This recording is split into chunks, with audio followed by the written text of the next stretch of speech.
Hello class, welcome back, and I want to talk to you today about some issues with regard to citations. As you all know, you've gotten back your Phase 1 papers, and many of you have marked on there proper citation. Please use ASA style.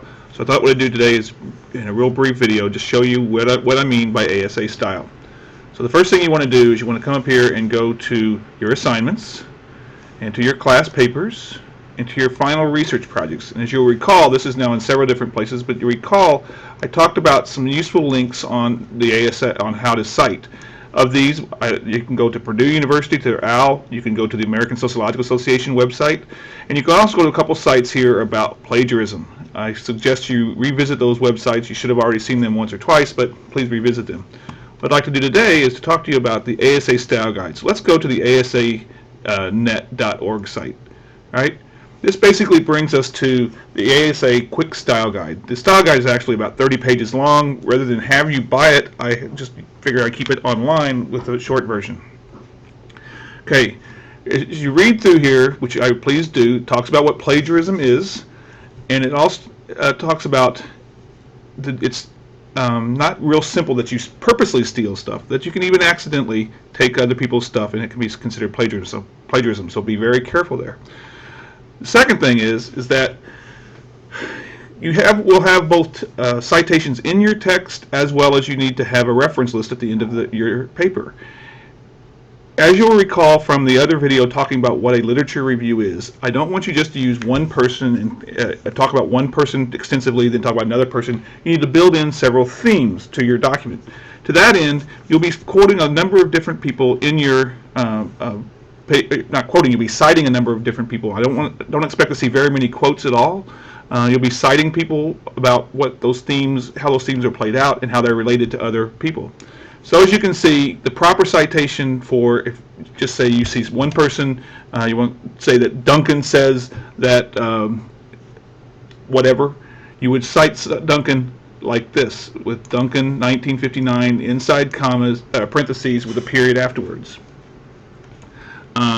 Similarly, you have Goulner 1963 with parentheses. Okay, if you have a page number, if you do cite someone or cite a specific fact from an article, you do need to give me the page number. There you would do Kuhn parentheses 1970 :71. So that is your style that you need to use. All right. If you have two authors, you use Martin and Bailey 1988 or whatever your authors are, if there's two authors for your articles. With three authors, the first time you do Carr, Smith, Jones 62, and the second time it's Carr et al. Period 1962. All right. Again, if you have multiple authors, which I think you will be having, you do it like this. Green 1995 semicolon, Mundy 1987 semicolon, Smith and Wallop 1989 in parentheses. All right, so you separate different books, different people with the semicolon. All right, then you go to your reference list. It should be double spaced, alphabetical order by first author's last name, first names, surnames on all authors unless they don't use one. And here's how you get the example for you all. You'll be doing either straight journal articles or articles that you've gotten from the internet. All right.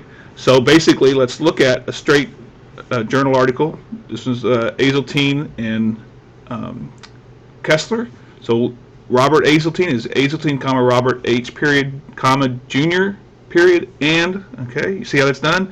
Then the title of the article is quoted, and then the journal is italics. Then you have the edition, the issue, and the pages. All right. If you do get it from the internet, you want to follow this order. Tell me the day you retrieved it, and a link to the resource online. All right. You won't be doing any websites, but for your other classes, you might want to look at this and understand it better. Again, this is just a few pages long, but this is the ASA Quick Style Guide that I think I want you to follow. Thank you very much. Good luck, and knock 'em dead.